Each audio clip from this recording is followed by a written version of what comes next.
കൊച്ചി ധനുഷ്കോടി ദേശീയപാതയിൽ അറ്റകുറ്റപ്പണികൾക്കായി ടാറിംഗ് കുഴിച്ചു മാറ്റിയിരിക്കുന്നത് അപകടക്കെണിയായി മാറുന്നു.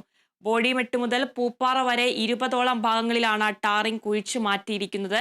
അറ്റകുറ്റപ്പണികൾക്കായി 1 വർഷം മുമ്പാണ് ടാറിംഗ് ഇളകി മാറ്റിയത്. ഇതിനോടകം നിരവധി അപകടങ്ങളും നടന്നിട്ടുണ്ട്. ഏറെ കാലത്തെ കാത്തിരിപ്പിനൊടുവിലാണ് കൊച്ചി ധനുഷ്കോടി ദേശീയപാത വികസനം സാധ്യമായത്. മൂന്നാർ മുതൽ ബോഡിമെട്ട് വരെയായിരുന്നു ദേശീയപാത നവീകരണ പ്രവർത്തനം നടത്തി നിർമ്മാണം പൂർത്തീകരിച്ചത്. എന്നാൽ നിർമ്മാണം പൂർത്തിയാക്കിയ പല ഭാഗത്തും ടാറിംഗ് വിണ്ടുകീറിയതോടെയാണ് ഈ ഭാഗങ്ങളിലെ ടാറിംഗ് ഇളക്കി മാറ്റിയത്.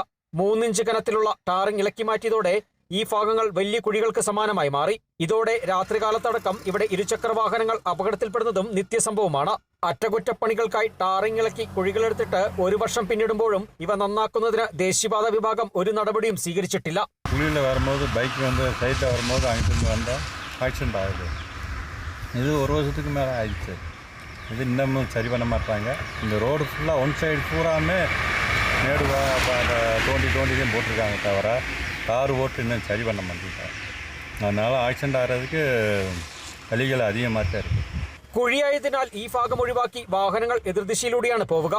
ഇത് പലപ്പോഴും അപകടങ്ങൾക്ക് വഴിവെക്കാറുണ്ട്. വളവുകളിലടക്കം കുഴി ഒഴിവാക്കി റോങ് സൈഡ് കയറുന്നതോടെ എതിരെ വരുന്ന വാഹനങ്ങളുമായി കൂട്ടിയിടിക്കാൻ സാധ്യതയേറെയാണ്. മുൻപ് ഇത്തരത്തിൽ ഓട്ടോറിക്ഷ ഇടിച്ചു തെറിപ്പിച്ച സംഭവം ഉണ്ടായിട്ടുണ്ട്. അടിയന്തരമായി ദേശീയപാതയിലെ ഈ അപകടക്കണി ഒഴിവാക്കി ടാറിംഗ് നടത്തണമെന്ന ആവശ്യമാണ് ഉയരുന്നത്. Kerala vision news, Idukki.